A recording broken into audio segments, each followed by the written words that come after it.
Last year, I made this super small potato cannon, and this ended up being a lot more powerful than I was expecting. This was able to shoot potato over 80 feet away and put dents into pop cans. That video has since gained a lot of views, and I've seen a lot more comments telling me to shoot more than just potatoes out of this cannon. I tried taking some air pellets and seeing if it fit into the barrel, but the only issue is the diameter is a little bit too small, so it just falls right through. I tried compressing a pellet to widen it, and that made it fit a lot better. Once I had the pellet loaded, it was time to do a baseline test and find out just how powerful the cannon was shooting something other than potato.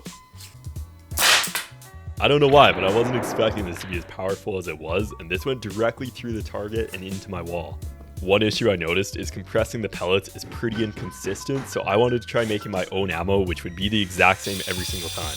I took some wood and sanded it down into a pellet shape until it fit really well into the barrel. I made 6 more of these pellets, all with a little bit of a different shape, and then cast it in silicone to create a mold. Solder has a low melting point, so I wanted to try melting that into the mold to see if we could cast a metal pellet with the exact same shape every single time. Dripping the solder into the mold didn't work very well, so I tried melting a bigger clump together so I can melt it directly into the mold. This ended up working a lot better, and it also fit into the barrel pretty well.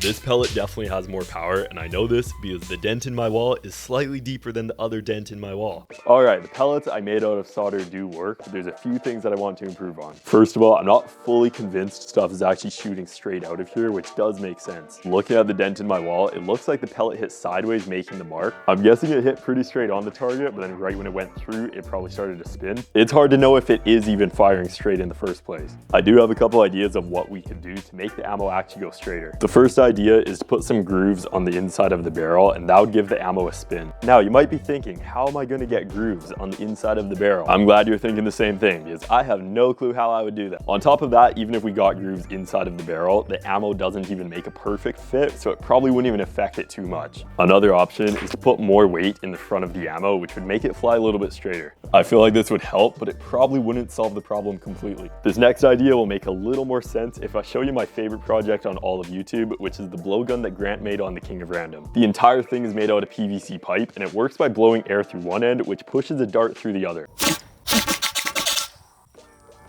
This is basically the exact same concept as what we have here. Because the nail dart is made out of paper, it makes a perfect fit around the inside of the barrel, which basically means no air gets lost. That solves the issue of air getting lost, but there's one more thing that the nail dart does, which is really impressive. All the weight is positioned in the front of the ammo. No matter how this gets thrown, it always goes straight. This simple nail dart solves every single issue we had with the pellets. I just need to figure out how to make a dart that's not the size of the entire chamber. Now, the darts for the blowgun are made from a thick cardstock to make them a little bit more durable, but because cardstock doesn't flex very well when it's tightly rolled, I'll be using sticky notes instead.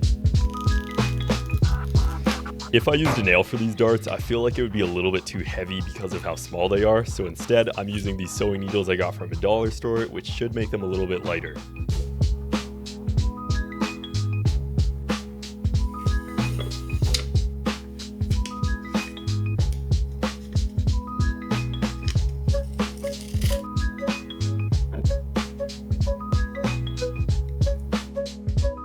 I tried adding some solder to the eye of the needle for extra weight, and this ended up working surprisingly well.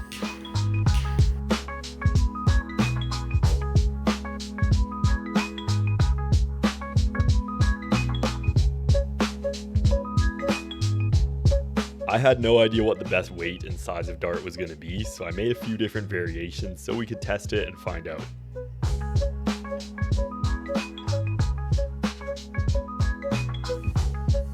Okay, look at this. If I put a metal pellet inside of the barrel, this is what it looks like when we shine light through it. Even with a tight fit, you can see there's still a little bit of room around where the pellet is sitting. All things considered, it is not a bad fit, but that is still a lot of energy that is being lost. Let's compare that to the new dart that we just made. With the dart in the barrel, look at that. To make this as powerful as possible, we have to optimize every single spot where we can to make it more efficient. We don't seem to be losing pressure in pretty much any way, which means it all comes down to what we're putting inside of it to make it more efficient. Now, we are going to run a couple different tests using the target. The darts with more solder obviously weigh quite a bit more than the other ones. A couple of these also have a thicker needle, which is also adding weight. We have to find the balance between too light of a dart and too heavy and figure out where it has the most power. We also need to figure out which darts are going to be the best for different uses with the cannon. I'm guessing these small lightweight darts might be a little more powerful for the close range, but these probably won't fly as far as the heavy ones. We don't have any actual tests yet, so let's do that now. I'm going to start with a mid-range dart. This doesn't have a ton of solder and the needle is kind of a medium size. 3, 2, 1. Oh my goodness. That is in there pretty good. I don't think it went, oh my goodness. No way. I don't know if you guys can see how thick this is, but that penetrated completely through. That is scary, dude. I know when we were shooting the target and it went into the wall with like the metal pellet, it was just making a little dent, but this went like right through. With the first test completed, we know how far it sticks into the wood, so I'm thinking to be as consistent as possible. We are gonna do 5 different shots with each one of these darts and figure out which one actually sticks in the wood the farthest.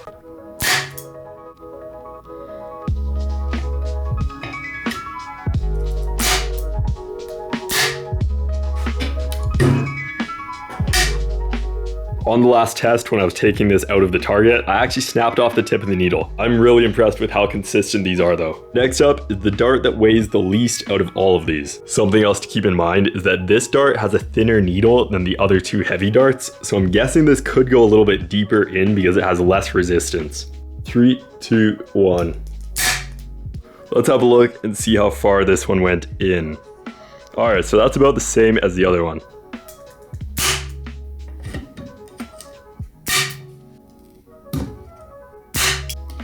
The first shot was pretty much the same as the heavier dart. Every other shot after the first one barely made it through the wood. On top of that, the accuracy seemed a little bit off as well. This dart also seemed like it was hitting the target on a bit of an angle, so it wasn't firing completely straight. The next dart is kind of a little bit in between these two.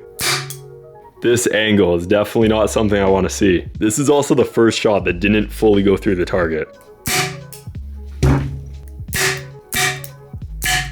So, pretty interesting stuff here. This dart and the lightweight dart pretty much matched. Something else I wonder is the head of the needle is probably sitting up here a little bit more because we can only pull it so far down in the paper. I'm guessing having the weight all the way down at the bottom here probably makes it fly a little straighter. I also don't think the super thin needle is the way to go because they're just a lot more delicate. Just from this hitting the target and getting pulled out, it has a little bit of a wobble, which is not something we want to see. So it is going to come down to these 2 darts. This is the first test we did, and this one is a little bit heavier. The weight difference isn't that crazy, but I would like to see this go in a little bit farther.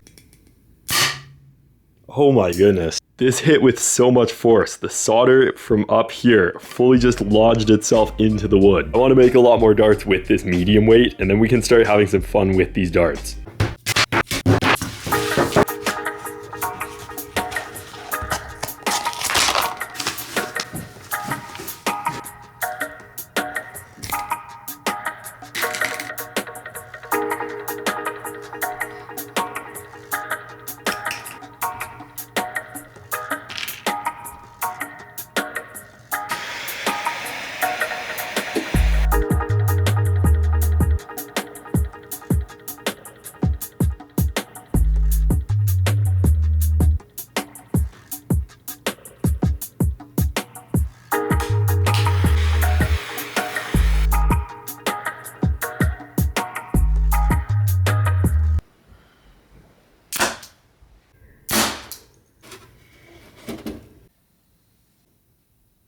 For most of these shots, I was using the exact same dart, which consistently went pretty deep into the target. I tried one of the other darts to see if it would perform any better, and this is the result that it had.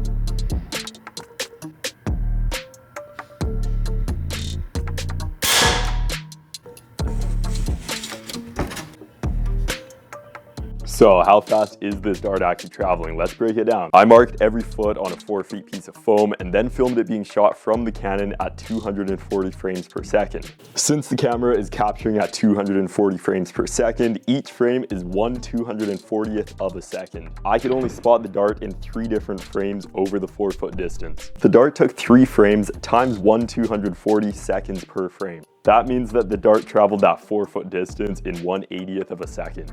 Now we just divide 4 feet with 1/80th of a second, which gives us the final answer of 320 feet per second. Yeah, that is scary fast. That's 350 kilometers per hour, 218 miles per hour. That's absurd. Something I do need to mention, this is a little bit inconsistent. That is not going to be going that speed every single time. If you don't have enough fuel, it's not going to be as powerful. If you have too much fuel, it's also not going to be as powerful. Sometimes when you push the button, the spark is a little bit bigger, sometimes it's smaller, and that all affects how powerful the explosion is inside of the chamber. With that being said, I still got the best shots to only show up in 3 different frames over that distance.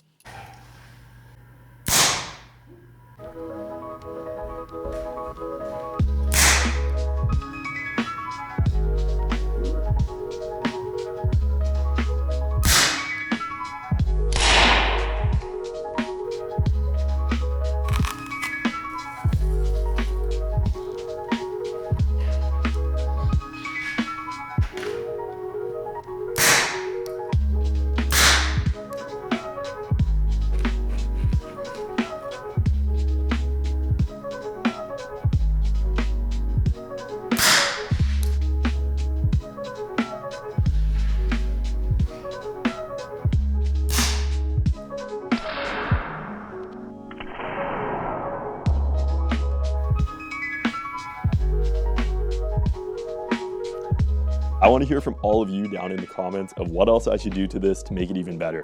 Hit the subscribe button if you don't want to miss out on the next video with this.